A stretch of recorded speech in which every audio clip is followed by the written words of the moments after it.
ICICI bank का Q1 का financial result आया है। फाइनेंशियल रिजल्ट जानने से पहले कारोबार की स्थिति कैसे रही है ये देख लेते हैं। क्लोजिंग है 382.50 का, प्रीवियस क्लोजिंग 392.25 का है।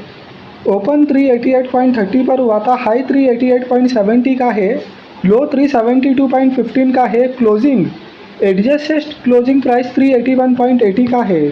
सिक्योरिटी वाइज डिलीवरी पोजीशन देखते हैं। क्वांटिटी ट्रेडेड 5,29,81,627 है। Deliverable quantity gross across client level 1,54,54,117 है। Percentage of deliverable quantity to traded quantity 29.17% है। तो यहाँ पर डिलीवरी काफ़ी अच्छी उठी है माल की। 52 वीक हाई 30 दिसंबर 2019 को बना था 552.30 का, और 52 वीक लो 24 मार्च 2020 को बना था 268.30 का। 2019 के फर्स्ट क्वार्टर का कंपैरिजन करेंगे 2020 के फर्स्ट क्वार्टर से। फर्स्ट क्वार्टर का मतलब हुआ अप्रैल, मई और जून। तो सबसे पहले इंटरेस्ट अर्न्ड का मतलब ब्याज की कमाई। तो 2019 के फर्स्ट क्वार्टर में 17,980.06 करोड़ था, और 2020 के फर्स्ट क्वार्टर में 19,924.35 करोड़। तो यहाँ पर इंटरेस्ट अर्न में काफ़ी अच्छी जंप है। फिर टोटल इनकम 2019 के फर्स्ट क्वार्टर में 21,405.50 करोड़ था। 2020 के फर्स्ट क्वार्टर में 26,066.95 करोड़। तो यहाँ पर टोटल इनकम में भी काफ़ी अच्छी जंप है। टोटल इनकम के बाद में नेट प्रॉफिट और लॉस फॉर द पीरियड। तो 2019 के फर्स्ट क्वार्टर में 1,908.03 करोड़ था, और 2020 के फर्स्ट क्वार्टर में 2,599.15 करोड़। तो यहाँ पर टोटल इनकम में काफ़ी अच्छी जंप है। फिर प्रोविजंस देखेंगे तो यहाँ पर 7,593.95 है।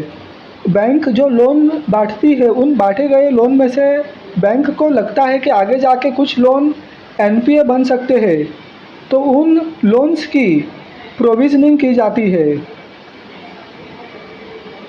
तो यहाँ पर प्रोविजंस 7,593.95 करोड़ का किया गया है। फिर कैपिटल एडिक्वेसी रेशियो 2019 के फर्स्ट क्वार्टर में 16.19% था, और 2020 के फर्स्ट क्वार्टर में 16%।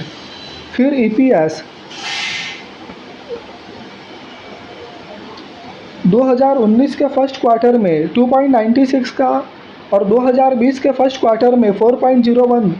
तो यहाँ पर प्रॉफिट बढ़ा है तो ईपीएस भी बढ़कर आना ही है।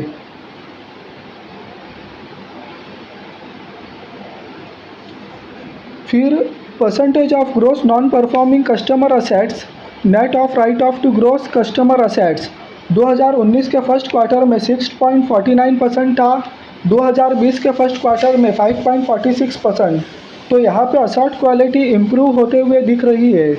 फिर percentage of net non performing customer assets to net customer assets, तो 2019 के फर्स्ट क्वार्टर में 1.77% था। 2020 के फर्स्ट क्वार्टर में 1.23%। तो रिज़ल्ट काफ़ी पॉजिटिव आया है। यहाँ पर इंटरेस्ट इनकम में काफ़ी अच्छी जंप है, टोटल इनकम में काफ़ी अच्छी जंप है, और नेट प्रॉफिट और लॉस फॉर द पीरियड में काफ़ी अच्छी जंप है। जो प्रोविजनिंग पिछले क्वार्टर से और ईयर ऑन ईयर बेसिस पे बढ़ के आई है, तो वो कोविड-19 के चलते प्रोविजनिंग बढ़ के आई है। लेकिन प्रोविजनिंग बढ़ के आने के बावजूद भी जो नेट प्रॉफिट और लॉस है वो ईयर ऑन ईयर बेसिस पे काफ़ी अच्छा बढ़ के आया है। तो रिज़ल्ट काफ़ी पॉजिटिव है। और अब देखते हैं कि आईसीआईसीआई बैंक में पिछले कुछ समय में प्राइस का मूवमेंट कैसे रहा है। 30 दिसंबर 2020 को हाई बनता है 552.20 का, और उसके बाद में इसमें डाउनवर्ड ट्रेंड चालू होता है। और 24 मार्च 2020 को लो बनता है 268.30 का। यानी दिसंबर के बाद में मार्च आते आते स्टॉक में 284 रुपीज़ की गिरावट हो जाती है।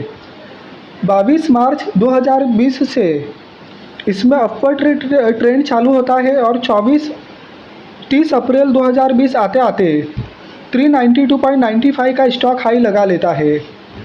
392.95 का हाई लगाने के बाद में स्टॉक में डाउनवर्ड ट्रेंड चालू होता है और 22 मई 2020 को 285.55 का लो बनाता है। तो यहाँ पर 107 रुपये का गिरावट हो जाता है। फिर 22 मई 2020 को 285.55 का लो बनाने के बाद में स्टॉक में प्राइस रिवर्सल होता है और 24 मई 2020 को 381.80 पर क्लोजिंग होता है। तो यहाँ पर जो 30 अप्रैल 2020 को हाई बनाता है 392.95 का, उस लेवल को 23 जुलाई 2020 को वो लेवल क्रॉस होता है इंट्राडे बेसिस पर स्टॉक उस लेवल पर क्लोजिंग नहीं दे पाता है और 24 जुलाई 2020 को जो क्लोजिंग होता है वो 392.95 के नीचे होता है। अगर स्टॉक 392.95 के ऊपर क्लोजिंग देने में सक्सेस हो जाता है तो यहाँ पर प्राइस में फर्दर स्टॉक आगे बढ़ सकता है। यहाँ से स्टॉक और भी आगे बढ़ सकता है अगर स्टॉक 392.95 से अबाव यहाँ से क्लोजिंग देता है तो। और स्टॉक का फाइनेंशियल रिजल्ट काफ़ी पॉजिटिव आया है। हो सकता है कि मंडे को स्टॉक गैप अप खुल जाए और 395 का लेवल क्रॉस कर जाए और हो सकता है कि आगे स्टॉक में फर्दर तेज़ी देखने को मिले। तो अगर आपको मेरा वीडियो पसंद आया हो तो लाइक कीजिए, चैनल को सब्सक्राइब कीजिए। Thank you.